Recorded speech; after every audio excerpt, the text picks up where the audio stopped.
Ce jour-là a marqué un tournant dans ma relation avec lui. Il était environ 16 heures, et je savourais enfin un moment de calme dans la maison. La lumière du soleil se reflétait doucement sur les murs, et le silence régnait seulement interrompu par le ronronnement léger du réfrigérateur. C'était une de ces journées où tout semble paisible, et je m'étais dit que je pourrais en profiter pour me recentrer. J'étais allongée dans ma chambre, en train de passer du bon temps en solitaire, en me perdant dans mes pensées. Alors que j'ai entendu un bruit dans le couloir subtil, presque imperceptible mais suffisant pour attirer mon attention, je me suis figée un instant. Mon fils n'était pas censé rentrer si tôt de l'école et mon mari était encore au travail. En tournant la tête vers la porte, je l'ai vu. Il était là, immobile, hésitant, comme s'il ne savait pas s'il devait rester ou partir. Je me suis redressée doucement, réalisant qu'il avait peut-être surpris quelque chose. J'ai senti la gêne s'installer entre nous, mais il fallait désamorcer ce moment. Tu es rentré tôt aujourd'hui? Demandai en me redressant rapidement et en essayant de détendre l'atmosphère. Il a hoché la tête, visiblement mal à l'aise, ses yeux évitant les miens. J'ai immédiatement compris qu'il fallait briser ce silence pesant.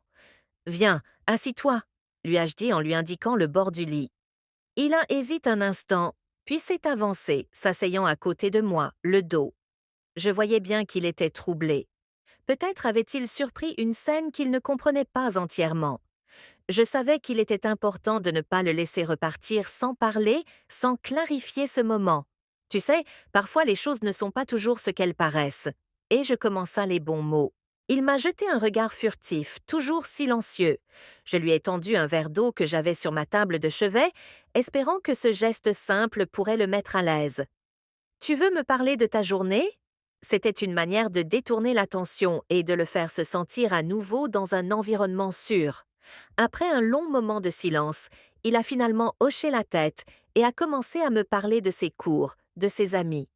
Des petites tracas qui semblaient insignifiants, mais qui, pour un adolescent, prenaient des proportions énormes. Petit à petit, la tension dans ses épaules a commencé à s'estomper. Son regard s'est adouci et j'ai vu apparaître ce sourire timide que je connaissais bien. Il avait toujours été sensible, un garçon qui ressent tout avec une intensité particulière. Pendant qu'il parlait, je me suis rappelé combien il était important de créer un espace où il pouvait se sentir compris. Et écouter les adolescents traverse tant de changements et parfois ils n'ont pas les mots pour exprimer qu'ils ressentent. Ce jour-là, il m'a semblé encore plus fragile qu'à l'habitude. Tu sais quoi qu'il arrive, tu peux toujours venir me voir. Lui, ai-je dit d'un ton sincère. Il m'a regardé surpris par ma déclaration. Même si tu pensais avoir fait quelque chose de mal, ou si tu te sens gêné, ça n'a pas d'importance. Je suis là pour toi. Ces mots semblaient le rassurer. Il m'a confié qu'il avait du mal à gérer certaines émotions ces derniers temps. L'école, la pression et ce besoin constant de se montrer fort devant ses amis. Tu n'as pas besoin d'être parfait. Lui ai-je répondu, être Umi, c'est déjà assez difficile. Comme ça, on a continué à parler pendant un long moment de ses rêves, de ses peurs, de ces petites choses qu'il gardait pour lui. Habituellement, ce moment, bien que né, d'un malentendu s'est transformé en une conversation riche et profonde. Quand il s'est levé pour partir, je lui ai rappelé qu'il pouvait toujours venir me voir, peu importe la situation.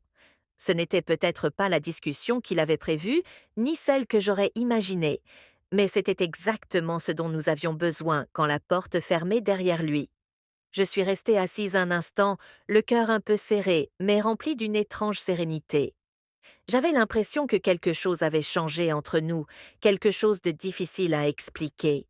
Il y avait une nouvelle confiance, un lien qui s'était renforcé ce jour-là.